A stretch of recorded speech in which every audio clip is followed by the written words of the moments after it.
Hi all, welcome to എജുബി. നിങ്ങൾ തംബ്നെയിലിൽ കണ്ടതുപോലെ തന്നെ റെയിൽവേ ഗ്രൂപ്പ് ഡി എക്സാമുമായിട്ട് ബന്ധപ്പെട്ട് ഇപ്പോൾ 2 ദിവസമായിട്ട് ടെലഗ്രാം ചാനലുകളിലും സ്റ്റുഡൻസ് ഗ്രൂപ്പുകളിലും ഒക്കെ ഒരുപാട് ചർച്ചകൾ മുന്നോട്ട് പോകുന്നുണ്ട്. അതായത് എക്സാം റദ്ദാക്കുമോ ഇല്ല എന്നുള്ളത്. അതിനൊരു നിജസ്ഥിതി അല്ലെങ്കിൽ ഒരു ക്ലാരിറ്റി തരാൻ വേണ്ടിയിട്ടാണ് ഇന്ന് ഈ വീഡിയോ ചെയ്തത്.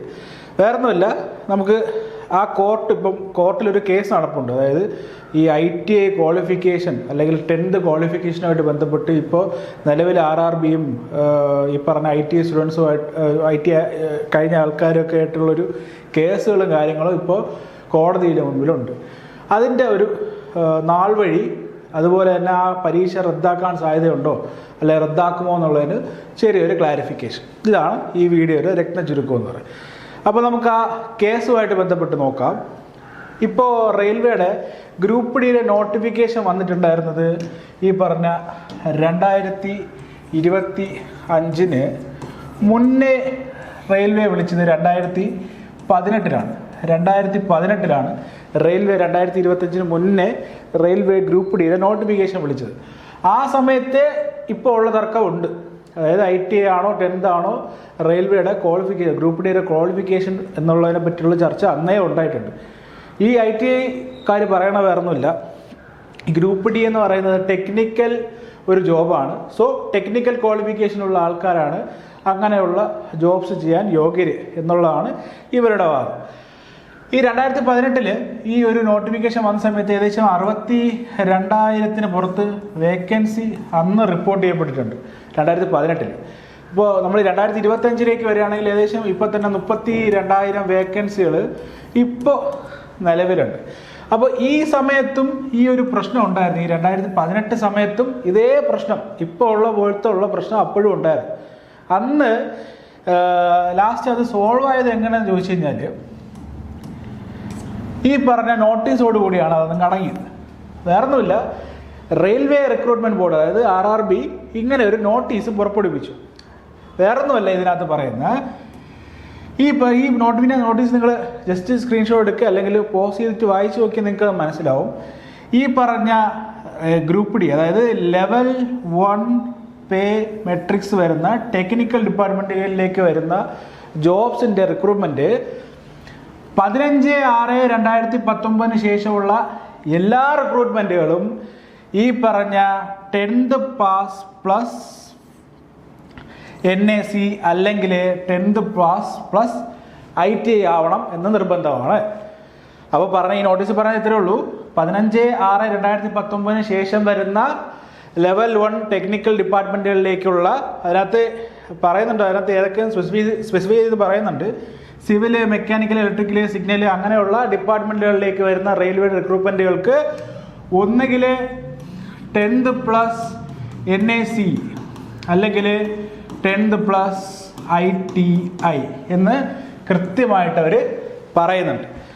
ഇപ്പോൾ ഈ 2028 കാര്യം, 2025 കാര്യം നമ്മൾ പരിശോധിക്കാൽ വേറൊന്നുമില്ല, ഈ ഒരു നോട്ടീസുമായിട്ട് തന്നെയാണ് ITIക്കാർ ഈ പറഞ്ഞ കോർട്ടിനെ സമീപിച്ചിട്ടുണ്ടായിരുന്നു. ഞാൻ ആ വാദമുഖം ഇപ്പം നിങ്ങൾ യൂട്യൂബിലൊക്കെ കയറി നോക്കിക്കഴിഞ്ഞാൽ നിങ്ങൾക്കത് കിട്ടും. അവർ തമ്മിലുള്ള വാദപ്രതിവാദങ്ങളും അത് ഞാൻ ഫുള്ളിരുന്ന് കണ്ടതാണ്. അപ്പോൾ അതിനകത്ത് വ്യക്തമായിട്ടും ഈ നോട്ടീസുമായിട്ട് ബന്ധപ്പെട്ട് തന്നെയാണ് കോടതിയും സംസാരിക്കുന്നത്, അതുപോലെ തന്നെ ITIക്കാരും സംസാരിക്കുന്നത്. പിന്നെ എന്തിന് ഈ പറഞ്ഞ 2025 പുറത്തിറങ്ങിയ നോട്ടിഫിക്കേഷനിൽ 10th മാത്രമുള്ളവർക്കും അപ്ലൈ ചെയ്യാൻ സാധിക്കുമെന്നുള്ളതാണ് ഈ പറഞ്ഞ ITIക്കാരുടെ ക്വസ്റ്റ്യൻ. ഇതിനകത്ത് 2 ഡേറ്റുകൾ പ്രധാനമാണ്. First date 21 March. 21 മാർച്ചിൽ കോർട്ട് പറഞ്ഞിട്ടുണ്ട് എന്താണ് ഗവൺമെൻറ്റിൻ്റെ സ്റ്റാൻഡ് അല്ലെങ്കിൽ റെയിൽവേ റിക്രൂട്ട്മെൻറ്റ് ബോർഡിൻ്റെ സ്റ്റാൻഡ് എന്നുള്ളത് അവർ 21 വ്യക്തമാക്കണമെന്ന് കഴിഞ്ഞ പ്രസ്താവനയിൽ ഒരു കോടതി പറഞ്ഞിട്ടുണ്ട്. 28 മാർച്ചിന് കോടതിക്ക് എന്താണോ പറയാനുള്ളത് അത് കോടതി പറയുമെന്നും പറഞ്ഞിട്ടുണ്ട്. അപ്പോൾ നമുക്ക് കാത്തിരിക്കാം. ഇനി എൻ്റെ ഒരു വിലയിരുത്തലുകൾ പറയാം. കഴിഞ്ഞ പ്രാവശ്യം ഈ പറഞ്ഞതുപോലെ ഇതേ പ്രശ്നം ഉണ്ടായിരുന്ന സമയത്തും അവരൊരു നോട്ടീസ് ഇറക്കിയിട്ടുണ്ടായിരുന്നു. ഇനി വരുന്ന വേക്കൻസികൾ ഈ പറഞ്ഞ ITIക്കാർക്കുള്ളതാണ് എന്ന് പറഞ്ഞിട്ട് അവർ നോട്ടീസ് ഇറക്കിയിട്ടുണ്ടായിരുന്നു.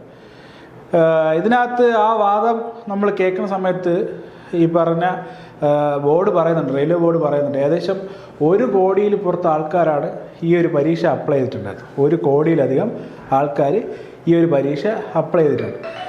ആപ്ലിക്കേഷൻ ഡേറ്റും കഴിഞ്ഞു. ഈ പറഞ്ഞ ഡേറ്റ് എക്സ്റ്റെൻഡ് ചെയ്ത് കൊടുത്തായിരുന്നു. ആദ്യം ഫെബ്രുവരി 21 അതിനുശേഷം മാർച്ച് 1 വരെ ആ ഡേറ്റും എക്സ്റ്റെൻഡ് ചെയ്തു. ഏകദേശം 1 കോടിയിലധികം ആൾക്കാർ ഈ പറഞ്ഞ എക്സാം എഴുതിയിട്ടുണ്ട്, അപ്ലൈ ചെയ്തിട്ടുണ്ട്. അപ്പോൾ ഇത്രയും ആൾക്കാർ അപ്ലൈ ചെയ്ത ഒരു പോസ്റ്റിന് പെട്ടെന്ന് റദ്ദാക്കാൻ പറ്റുമോ എന്നുള്ളതാണ് ഈ പറഞ്ഞ ബോർഡും കോടതിയോട് ചോദിച്ചിട്ടുണ്ടായിരുന്നത്.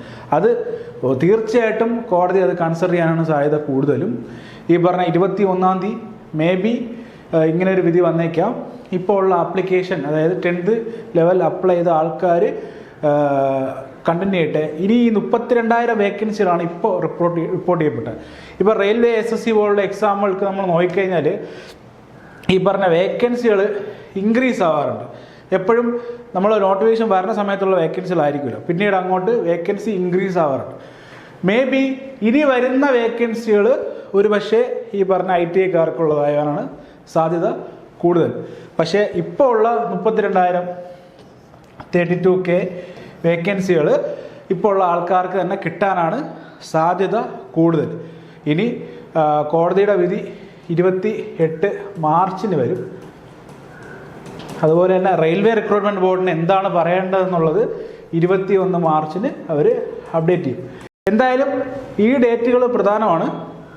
ഈ ഡേറ്റുകളിൽ തന്നെ നമ്മളെ ചാനലിൽ നിന്ന് നിങ്ങൾക്ക് എന്തായാലും ഇതിനെപ്പറ്റിയുള്ള കംപ്ലീറ്റ് അപ്ഡേറ്റുകൾ നമ്മൾ ഉറപ്പായിട്ടും തരും. So don't worry. പിന്നെ ഇത് കണ്ട് ഡീമോട്ടിവേറ്റഡ് ആയിട്ട് പഠിക്കാതിരിക്കുന്ന കുട്ടികളോടാണ് നമുക്ക് പറയാനുള്ളത്.